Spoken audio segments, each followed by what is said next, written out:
Fala galera, beleza?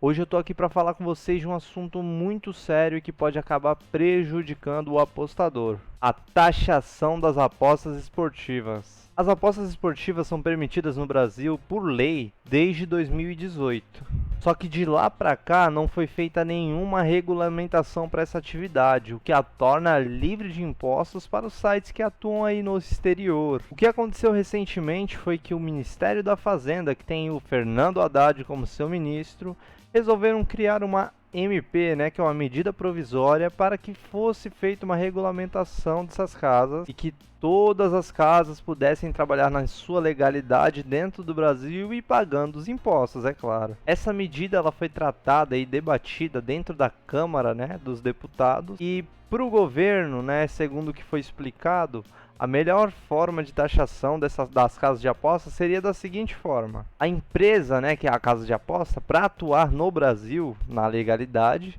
ela teria que ser credenciada. E para ela ter essa credencial, ela precisaria pagar à União uma quantia de 30 milhões de reais para obter uma licença de 5 anos, ter uma sede no Brasil, ter um capital mínimo de 100 mil reais e ter funcionários brasileiros. A gente sabe que as empresas aí mais conhecidas, né, Bet365, Betano, que acredito que são que a galera mais está familiarizada, não tem sede no Brasil, não possuem CNPJ, logo elas não podem ser processadas e estão livres de uma série de coisas, né? A regulamentação ela acaba sendo boa nessa parte, porque assim, eles vão dever explicações, né? Eles não podem, assim, por algum acaso tirar o seu dinheiro, te impedir de sacar.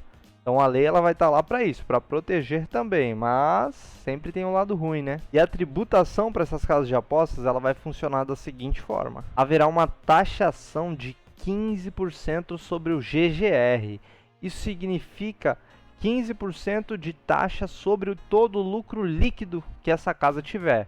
Isso exclui todos os prêmios pagos aos ganhadores. As casas elas também vão pagar todos os impostos que todas as empresas normais do Brasil pagam, que são PIS, COFINS, etc e tal. E além disso, elas vão repassar 2,55% do lucro líquido para o Fundo Nacional de Segurança Pública, 1,63% para as entidades esportivas, isso inclui CBF, atletas, tudo que vocês possam imaginar, clubes, etc. E somente 0,82% de todo o lucro líquido para a educação pública. Ah, mas essas taxas elas vão ser só para as casas de apostas? Não. Agora é a parte que vai doer na gente, né? O apostador ele vai ter que pagar a seguinte taxa de 30%. Mas esses 30% eles serão pagos da seguinte forma: será feita uma taxação de 30% sobre todo o valor de prêmio do apostador. Ou seja, é para cada evento, não é sobre o todo. E essa taxação no apostador ela vai ser retida direto na fonte, né? Ela vai ser feita direto pela casa de apostas. Ou seja, se você apostar aí, por exemplo, R$ 1 numa odd 2, o certo seria você ganhar R$ 2 de lucro. Retorno total R$ 2. Mas, se você tiver que pagar os 30%, né? No caso do imposto, assim que essa medida, se ela for publicada, né, porque ela ainda não foi nem escrita, vamos dizer que você fosse entrar com R$ 1 numa odd 2, você receberia apenas R$ 1,70. Mas essa taxação ela excluirá qualquer valor que fique abaixo da faixa livre de impostos, que é de R$ 1.903,98. Essa medida provisória ela não foi criada ainda, tá? Ela não foi publicada, nem sequer escrita, e ela está ainda em processo, né, de aprovação na Câmara. Só que o Ministério da Fazenda está correndo o mais rápido possível para conseguir fazer isso ser aprovado, né? Porque quanto mais tempo se passa, menos arrecadação eles vão ter. Alguns pontos eles não ficaram claros ainda assim sobre essa medida provisória. Eu assisti todo o debate, né, no canal do YouTube da Câmara dos Deputados. E assim, há muitas lacunas aí vazias, muitas coisas que não foram totalmente esclarecidas, inclusive por parte lá dos deputados, né, que a maioria é leiga no assunto, eles não conhecem por fundo como funciona. Então muita coisa ainda está no escuro, né? O que é fato é que eles não podem cobrar 30% sobre cada evento ganho do apostador. Isso é muito abusivo. Então não se sabe ainda ao certo se essa taxa ela vai incidir sobre cada prêmio recebido, né? Isso inclui qualquer valor ou se essa taxa ela só vai ser incidida sobre apostas que têm um retorno total acima de R$ 1.903,98.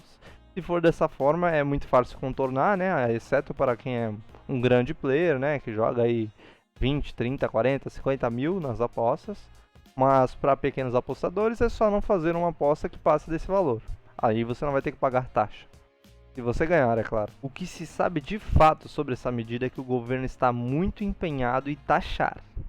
Mas até que ponto isso é bom? Na minha opinião, as casas de apostas elas precisam sim ser regulamentadas e pagar impostos que sejam de forma justa. Dessa forma, é muito mais fácil de se encontrar qualquer ilegalidade provinda das mesmas, ou qualquer tipo de fraude feita pelos usuários ou até casos de manipulação. Mas quando se fala na taxação dos apostadores, a minha opinião é que o governo está dando um grande tiro no pé. Se você taxar em 30% qualquer valor ganho por um apostador e não abater dessa taxa, né, as perdas que ele vai ter em outros jogos também, infelizmente essa matemática ela não bate, né? No final das contas essa conta não fecha. Você vai sempre sair no prejuízo, né? Porque pensa só comigo, os apostadores vão ter prejuízo perdendo e prejuízo quando eles ganharem, porque eles vão ter que tirar 30% do valor dos ganhos, fora as perdas que eles tiveram que ganhar para recuperar aquela perda que eles tiveram.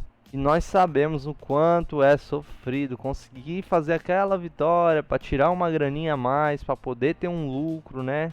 Recuperar uma possível perda é difícil. O mais correto a se fazer, na minha opinião, é o apostador ser taxado sobre o lucro líquido que ele obteve durante X período, né? Seja um mês, um ano, o que for. E a taxação ela devia ocorrer de forma gradativa, né? Degrau por degrau. Porque não tem como você ser um apostador pequeno e, cara, você conseguiu ali ganhar R$ 2.000. E você vai pagar 30% sobre os seus lucros. Isso incide R$ 600 de imposto. Então você vai ter um lucro líquido de só 1.400. Isso tudo sem contar o que você perdeu antes para conseguir chegar nesse valor. Se você tem um trabalho comum, né, você recebe aí X valor por ano, você tem que pagar seus impostos. Mas esses impostos eles não chegam a 30% como é nas apostas. Vou dar um exemplo aqui para vocês. Quem recebe de salário de R$ 1.903,98 a R$ 2.826 paga apenas 7,5% de imposto. Por que o apostador vai ter que pagar 30% sobre todo o evento? Não faz sentido. Eu sinceramente não acredito que as casas vão acabar aí todas se credenciando ao Brasil, né? Porque eles não precisam pagar essas taxas, eles vão continuar com seus domínios na internet e o usuário vai continuar podendo acessar. A única diferença é que isso vai se tornar uma ilegalidade. O depoente do Ministério da Fazenda, que foi na Câmara dos Deputados, ele deixou bem claro que a função do Ministério da Fazenda, junto com a Receita, com o banco, o que seja o que for, é coibir toda essa ilegalidade que seria desde o apostador acessar um site fora do Brasil e o operador, que seria a casa de aposta, ceder isso para o apostador. Mas assim, o que convenhamos vai ser muito difícil, né? Há diversas formas de se burlar isso. E assim, convenhamos, quem vai querer continuar apostando no Brasil e pagando 30% de taxa sobre qualquer ganho que você tiver, sendo que você pode simplesmente acessar o site e jogar lá seu valor, se você ganhar, ganhou, se você perder, perdeu, mas não vai ter que pagar imposto. Que eu achei que faltou aí um pouco de senso dessa MP, né, na hora que eles vão escrever lá e tal, é pensar em principalmente quem é que gera esse dinheiro para as casas de apostas, que é justamente o apostador. Se eles não tiverem um apostador ali apostando, como é que eles vão gerar dinheiro? Como é que eles vão ter impostos, né, para receber? Então não faz muito sentido taxar a pessoa que vai gastar, o consumidor final, né? Dessa forma tão bruta assim. E você aí, o que você achou desse vídeo? O que você achou aí dessa medida provisória? Conta aí pra gente nos comentários pra gente poder debater isso melhor. Valeu!